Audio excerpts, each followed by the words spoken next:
né? Então o uso na epilepsia ele é dramático, tipo assim, a pessoa, né, vinha tendo crises convulsivas usando 7 remédios, e aí você de repente acrescenta um remédio, um extrato de uma planta e ter controle dessas crises. Às vezes não controle, mas redução bastante significativa. É uma coisa assim que é nítida, né? Não tem como o cara falar que não está funcionando, né? E as custas de baixíssimos efeitos colaterais, de baixíssima toxicidade. E aí é isso que a gente pegou, fez essa revisão bibliográfica para poder embasar um ensaio clínico mesmo, que é tipo o ápice de um estudo científico, né? Seria na área médica, né? Seria um ensaio clínico, duplo cego, randomizado.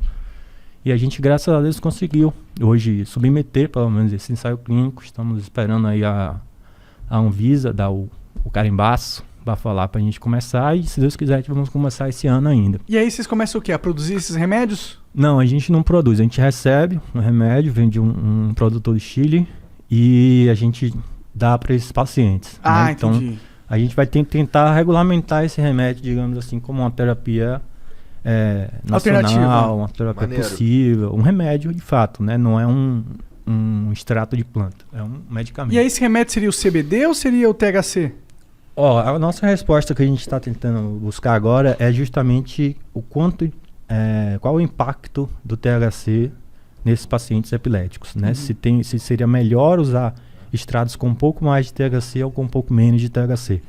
Que o THC é importante a gente já sabe, a literatura já mostra isso bem, só que a dose a gente não sabe bem, né? Então a gente está mostrando 3 grupos diferentes, tem um grupo placebo e tem 2 grupos com 2 concentrações diferentes, de proporções diferentes de THC e CBD. Interessante, porque normalmente a galera atribui as propriedades medicinais da maconha ao CBD.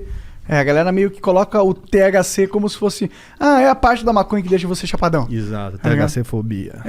Mas então você está me dizendo que o THC também tem propriedades medicinais que são fundamentais.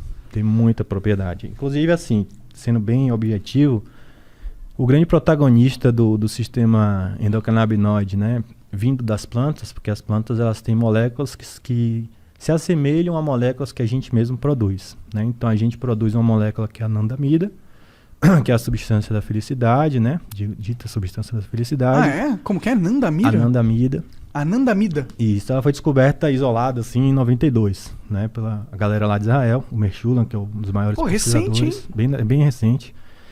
E aí, a partir daí, entendeu-se que o THC ele é muito parecido com a anandamida e ele age nos mesmos receptores. Né? Então, o THC ele é realmente o protagonista de ação, digamos assim, dentro desse sistema. Só que o canabidiol, ele age em vários outros receptores e age de forma fraca nesse receptor principal, que é o CB1, o CB2. Né? Mas tem muitos outros mecanismos de ação que fazem com que esse sistema, né, que é o sistema endocannabinoide, funcione melhor. Então, para quem ainda tem algum tipo de preconceito, sabe que todo mundo produz um certo tipo de maconha endógena, né, de maconha natural. Então, o que a gente tenta com a planta é equilibrar esses níveis, porque frequentemente em doenças crônicas a gente tem níveis baixos, né, de endocannabinoides circulantes. Então a gente repõe com os fitocannabinoides da planta. Entendi. Que são muitos. E tu, né? tu tava falando que eu falei que, eu pensei que só tinha THC e CBD. Tu falou, não, tem várias paradas, tem mais de 100 substâncias na planta, né? Pô, bombzão, hein? Vai esquentar já, demorou? Agora vai. Já. Não, ele tá me esquentando aqui. Desculpa. Então, o que acontece? Dentro da planta a gente tem de canabinoides, né? Que são essas moléculas que são THC, o CBD, a gente tem mais de 100. Né? Então, tem o canabigerol, canabinol, canabicromeno, enfim, tem diversos. Todos eles têm alguma aplicação medicinal?